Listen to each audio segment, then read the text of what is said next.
Ito na po yung continuation nung nakaraan post po natin about sa Samsung A23 na may display.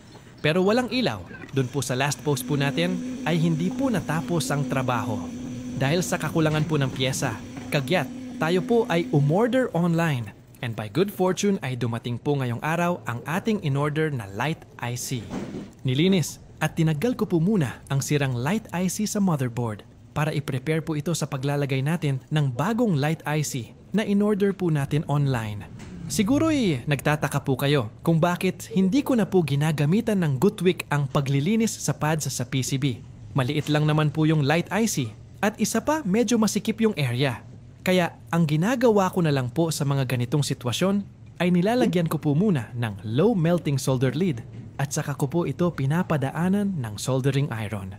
At ngayong malinis at ready na ang ating motherboard ay kinuha ko na rin ang Light IC na nakabalot pa sa kanyang lalagyan.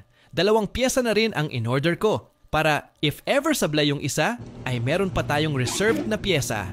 Yung mga pyesa pala na nabibili online ay galing pa po sa China kaya expect na medyo matatagalan ang pagre-repair natin ng inyong mga cellphone. If ever kailangan pa nating orderin ang pyesa sa inyong unit. Exact 7 days or more days pa kasi ang expecting delivery dito sa ating pwesto.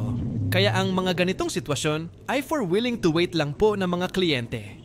And most of the time po ay ready to use na nga rin po pala ang mga pyesa na na-order online.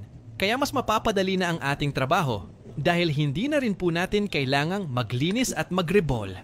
At dito ay inilapag ko na po ng maayos ang Light IC sa ating motherboard. At sa mga curious po pala dyan, kung paano naming mga technician nalalaman ang exact posisyon ng parisukat na IC ay simple lang po.